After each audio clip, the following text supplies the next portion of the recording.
Ladies and gentlemen, good evening and welcome back to our channel once again. Moses Kuria has resigned from William Ruto's government. And that move by Moses Kuria is significant politically speaking for two main reasons. Number one, Moses Kuria was the first member of parliament from the mountain to actually oppose President Uhuru Kenyatta. Without Moses Kuria, probably William Ruto would have not managed to successfully outwit Uhuru Kenyatta from the mountain. Number two, when William Ruto formed his cabinet, Moses Kuria was appointed to one of the most lucrative ministries, the Ministry for Trade. And the main reason why Moses Kuria was appointed to that ministry was because he was expected to serve the interest of the mountain. And of course, we all know what happened. So the exit of Moses Kuria from the cabinet is significant. And that's exactly what I want us to analyze in this video. Ladies and gentlemen, let us go to Moses Kuria verified Twitter handle. This is what Moses Kuria posted a few hours ago. This evening, I have met my boss and my friend, President William Ruto. The president has graciously accepted my decision to resign from government. I thank President Ruto for having given me an opportunity to serve as Cabinet Secretary for Investment, Trade and Industry for 11 months. Public Service, Delivery and Performance Management for 9 months. Senior Economic Advisor for the last 10 months.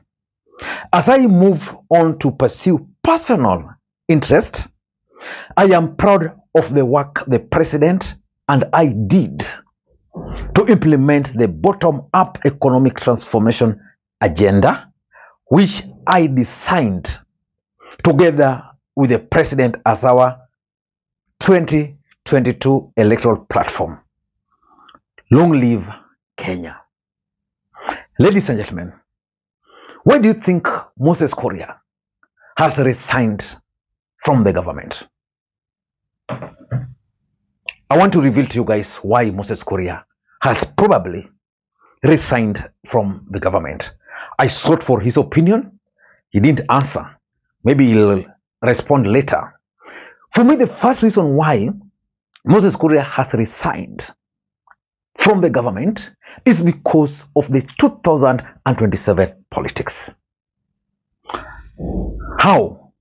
I have two theories on this. My first theory is that Mount Kenya will produce a presidential candidate in 2027. And who will be that presidential candidate? The other day on this platform, I opined that Rigathi Gachagua will be on the ballot in 2027. And most of you guys dismissed that theory. I want to challenge you. I want to challenge you again. Why do you think Rigathi Gachagua, with the numbers from the mountain, will support someone else? Okay, if Rigathi Gachagua will support someone else, what do you think will stop someone from the mountain from running for the presidency of the Republic of Kenya in 2027? I'm seeing Moses Kuria as that candidate. Because even before he was removed from the cabinet, Moses Kuria had strategically started laying the ground for his 2027 presidential bid. I remember he had organized serious football tournament in Western Kenya. So as far as 2027 politics is concerned, I want to assume that Moses Kuria probably is positioning himself to run for the presidency. If that's not the case, I'm also looking at Moses Kuria as planning to run as Kiambu governor. In 2022, Moses Kuria contested for the Kiambu gubernatorial seat. He lost. Moses Kuria has always reminded Kenyans that the reason why he lost was because Rigathi Gachagua decampaigned him and others who were contesting on other political parties. Remember, just like I was explaining to you guys, Moses Kuria was the first MP from the mountain to oppose Uhuru Kenyatta. Moses Kuria was not just an ordinary MP. He was the one representing the president in parliament.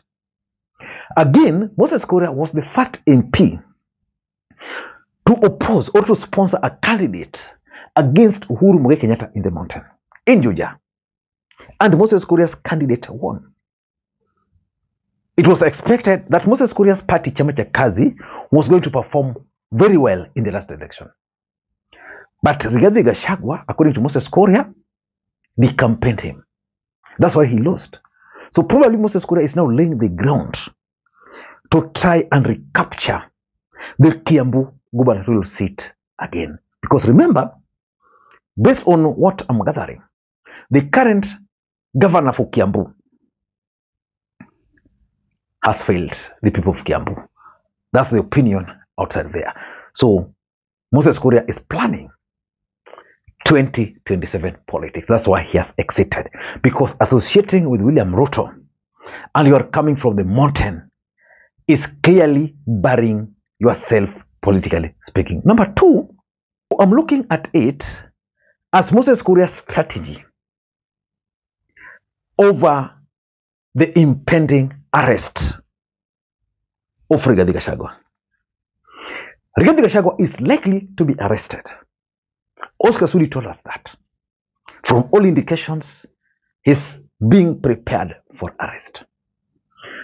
But how will the mountain react should Rigathi Gachagua be arrested? I've always told you on this platform that if there's a politician from the mountain who is wise and very smart politically speaking, then it's Moses Kuria. If Rigathi Gachagua were to be arrested today, what will it mean politically speaking in the mountain? The mountain is likely to explode. What if the mountain explodes and Moses Kuria is still part of that government? He will be blamed. So what is he doing? Exiting the scene before they move. He doesn't want to be blamed that he was there when Rigathi was arrested.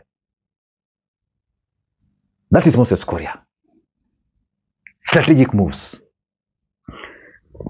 Number three, I'm also looking at Mount Kenya-based political party. Already, Rigathi Gachagua has formed this political party, which is predominantly Mount Kenya.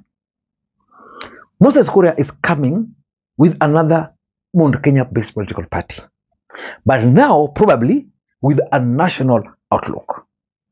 I'm 100% sure that probably wherever Moses Kuria is, he might have looked around, figured out the best strategy of countering Rigathi Gachagua's wave in the mountain.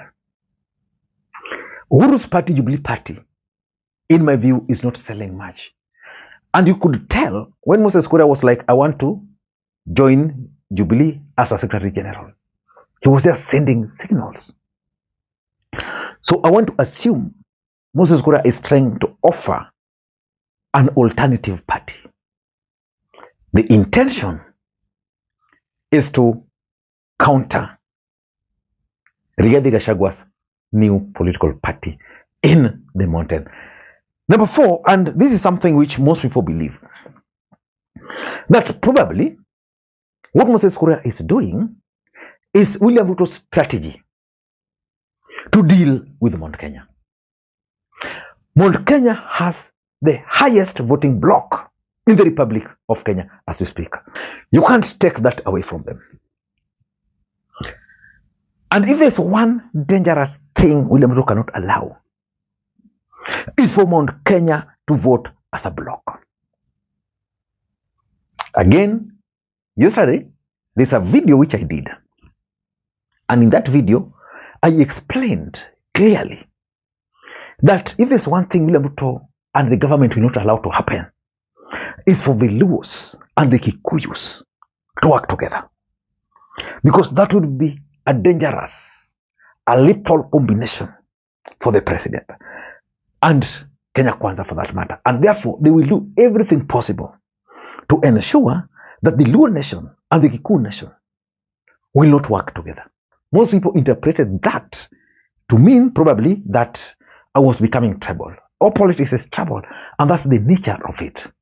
Now back to Moses Kuria, there's an argument that William Ruto will not want a situation where the mountain, for example, will rally behind, let's say, Rigathi Gachagua.